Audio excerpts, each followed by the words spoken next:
천을귀인의 발생 연원은 선천 순행도표와 후천 역행도표입니다. 그래서 어떤 음양오행의 상생상극의 개념이나 기존의 명리학 이론으로 명확하게 설명하기는 힘듭니다. 또한 천을귀인이 귀인 중의 귀인이라고 하는 만큼 하늘의 은덕을 입어 모든 재난으로부터 보호해 준다고도 하지만 그게 무조건 그렇지도 않습니다. 다만 천을귀인의 기운이 사주에 있으면 그 특성이 그 사람의 성향에 존재하는 것은 분명하고, 여기에 사주의 균형 관계가 잘 이루어졌다면 정말 천을귀인의 강점이 잘 나타나기도 합니다. 하지만 천을귀인은 있지만 사주의 균형 관계가 깨졌다면 천을귀인의 존재 여부와 상관없이 문제들이 발생하게 됩니다. 또한 천을귀인도 각종 살의 개념과 마찬가지로 외부에서 들어오는 복이 아니라 결국은 본인 성향의 발현입니다. 즉 본인의 내재된 성향이 자연스럽게 복을 불러오게 된다는 것입니다. 그리고 천을귀인의 기운이 각종 재난으로부터 보호해준다고 해서 어떤 인생의 대박이 터지고 큰 부귀영화를 누리는 것도 아닙니다. 따라서 천을귀인의 기운이 온전히 작용하면 인생이 평탄해지고 관계성에서 크게 모나지 않는 정도가 됩니다. 결국 각각의 사람의 인생 가치관에 따라서 천을귀인의 작용이 누군가에게는 그다지 만족스럽지 않을 수도 있다는 것입니다. 그래서 사주 분석에서 가장 좋게 보는 기운으로 많이 회자되고 있으니까 그에 대한 판별법과 특성 정도만 이해하시고 사주 원국에 대한 이해를 기반으로 적당히 참고하시면 될 것 같습니다. 인생은 한 사람이 아무리 좋은 기운을 가졌다고 해도 모든 좋은 것을 다 가질 수는 없으니까요. 다만 사주명리학에서 천을귀인을 좋게 본다는 것은 그만큼 사주명리학이 추구하는 바와 어느 정도 맥을 같이 하고 있다는 것을 아시면 좋을 것 같습니다. 즉 사주명리학이 추구하는 바는 기복은 많지만 인생에서 크게 부귀영화를 누리는 게 아니라 균형 잡힌 사주 관계 속에서 자신의 일주의 강점을 살리고 평범하고 평탄하게 살아나가는 것입니다. 천을귀인은 일간을 기준으로 합니다. 일간에 10개의 천간의 글자 중 1개가 위치하고 그와 짝이 되는 글자가 지지에 올 때 성립하게 됩니다. 그 짝이 되는 지지의 글자는 각 천간의 글자마다 2개씩이 있습니다. 그래서 그 짝이 되는 글자가 지지에 많을수록 천을귀인의 기운이 강해진다고 볼 수 있습니다.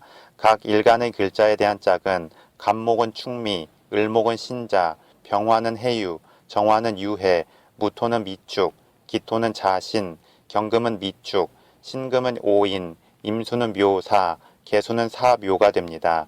그리고 이 중에서 각 일간의 짝이 일지에 위치할 수 있는 것은 정유일주, 정해일주, 계사일주, 계묘일주가 됩니다. 천을귀인이 일지에 들어온다는 것은 아무래도 그 작용력이 더 크고 일주 자체가 중심기운이기 때문에 그 사람은 중심기운에서부터 천을귀인의 세력을 깔고 시작하게 됩니다. 그래서 이런 경우를 일귀라고도 하고 4개의 양반기운으로 칭하기도 합니다. 여기서 양반은 양반 쌍놈의 계급 구분의 양반이 아니고 인격적으로 양반이라는 것입니다. 하지만 상담을 진행해보면 일지에 천을귀인의 기운을 깔고 있다고 무조건 양반이나 신사의 품격을 보이는 것은 아닙니다.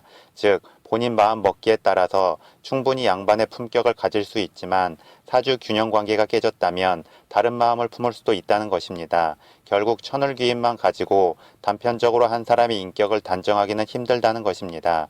예를 들어 천을귀인 중 일귀에 해당하는 정해일주의 경우 일지가 관성인데 주변으로도 관성의 기운이 강하면 균형 있게 마음 상태를 유지하기보다는 때때로 극단적이거나 엉뚱하게 튕겨지는 경우가 생깁니다. 정유일주의 경우 일지가 재성인데 주변으로도 재성의 기운이 강하면 재물을 과하게 탐하거나 일에 대해서 너무 과하게 완벽주의적 성향을 드러내거나 과도한 결벽증을 보이면서 본인이나 주변을 힘들게 할 수 있습니다.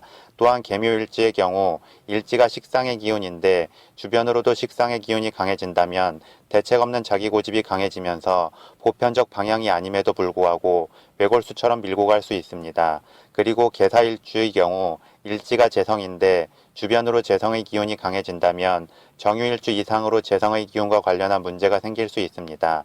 다만 천을귀인 중에서 이 4개의 일귀에 해당하는 일주의 강점은 에너지가 계속 흘러나온다는 것입니다.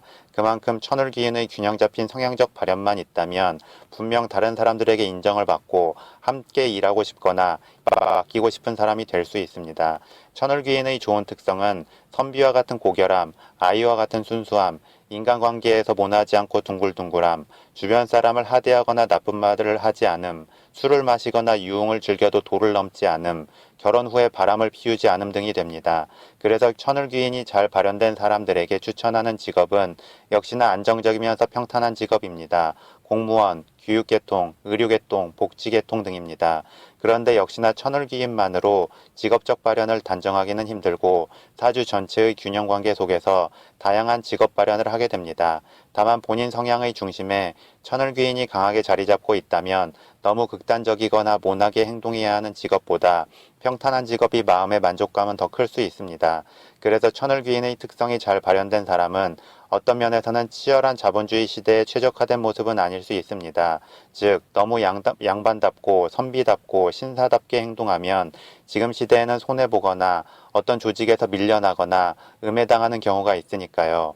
추가로 천을귀인은 각종 살을 무력화시키고 십성의 작용을 활성화하면서 일주, 월주, 시주, 연주의 순으로 그 작용력이 커진다고 말합니다. 그리고 천을귀인은 합의되는 것은 긍정적으로 보지만 충이나 공망이 되는 것은 부정적으로 보고 추후에 설명드릴 인신사나 축술미의 형살에 걸리는 것도 부정적으로 본다는 견해도 있습니다. 그런데 굳이 천을귀인이 부정적 사주관계 속에 위치하는지를 판별하는 것을 떠나서 사주왕국 자체에서 균형이 깨지거나 부정적 작용이 있다면 본인 스스로 천을귀인의 특성을 이해하고 균형점을 찾는 행동을 해야 좋습니다.